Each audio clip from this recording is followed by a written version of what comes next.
রসে টইটুম্বর আর খেতে পুরোপুরি মধুর মতো কাঁচা আমের এই মজাদার মোরব্বা আচারটি, যেটা আমাদের পুরান ঢাকার সবারই পছন্দের একটা আচার। আর এই কাঁচা আমের সিজনে অন্য কোনো আচার রেসিপি না হলেও এই মোরব্বা আচার রেসিপিটা কিন্তু সবার ঘরে ঘরে মাস্ট বি হয়ে থাকে।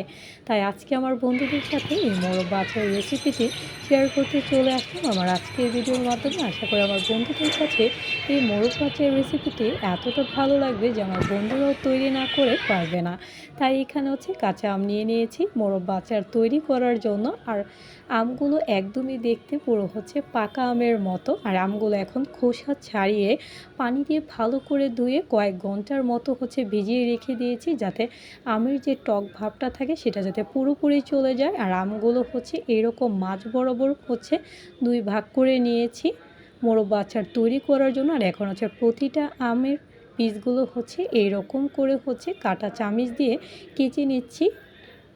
সবগুলো আম একইভাবে ফালিগুলো কেচে নিচ্ছি মোরব্বা আচার তৈরি করার জন্য। আবারও ভালো করে ধুয়ে পানিতে ভিজিয়ে নিয়েছি, যাতে কোনো রকমের টক ভাব না থাকে। আর এখন পানিটা ভালো মতো ঝরিয়ে প্লেটে নামিয়ে নিচ্ছি। আমগুলো দেখে কিন্তু বন্ধুরা সত্যি আমার লোভ লাগছে, মনে একদমই পাকা আম। আর এখন আচারটা তৈরি করার জন্য পাতিলে আমি চিনি নিয়ে নিচ্ছি। আর এখানে যেহেতু আমি 1.5 কেজির মতো আম আছে, তাই আমি এখানে 2 কেজির মতো বা তার চেয়ে একটু কম চিনি অ্যাড করে নিচ্ছি। কারণ এই আচারটা অবশ্যই একদমই মিষ্টি হয়, কারণ এটা টক মোটেও থাকে না। এতে কিন্তু এই মোরব্বা আচারটা খেতে ভালো লাগে না। আর সাথে অল্প একটু পানি দিয়ে ভালো করে এখন আমি নেড়ে চেড়ে শিরা তৈরি করে নিচ্ছি। আর তোমরা দেখতেই পাচ্ছ আস্তে আস্তে বলক চলে এসেছে পানিটাতে। আর এখন আমি এলাচ আর দারচিনি দিয়ে দিলাম বেশি করে। আর এখন বলক চলে আসাতেই ভালো করে আস্তে আস্তে আমি আগে থেকে কেচে রাখা আমের ফালিগুলো একে একে দিয়ে দিচ্ছি। তোমরা দেখতেই পাচ্ছ বন্ধুরা কতটা সুন্দর লাগছে দেখতে।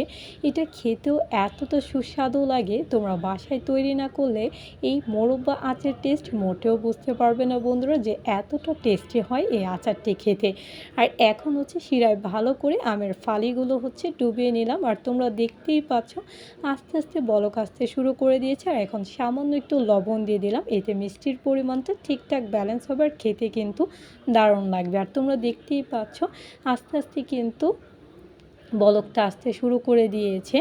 আর এরকম ভালো করে জাল দিতে লাগবে, যাতে পানিটা পুরোপুরি শুকিয়ে আসে। আর তোমরা দেখতেই পাচ্ছ আস্তে আস্তে ফেনা ফেনা উঠে আসছে। আর এখন কিন্তু আস্তে আস্তে পানিটা স্টিকি হয়ে আসছে।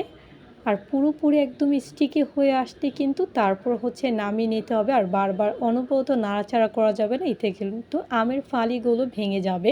তোমরা দেখতেই পাচ্ছ একটু ফ্যানের নিচে শুকিয়ে রেখেছিলাম, কতটা স্টিকি হয়ে গিয়েছে। আর এই আমের আচারটা এতটা খেতে সুস্বাদু বন্ধুরা, তোমরা বাসায় তৈরি না করলে মোটেও কিন্তু বুঝতে পারবে না। আশা করি আমার বন্ধুদের কাছে এই কাঁচা আমের মোরব্বা আচার রেসিপিটি ভালো লেগেছে। অল্প উপকরণে যে কোনো রেসিপি পেতে লাইক কমেন্ট শেয়ার করতে ভুলবে না। দেখা হবে নেক্সট ভিডিওতে। আজকে এ পর্যন্ত, আল্লাহ হাফেজ।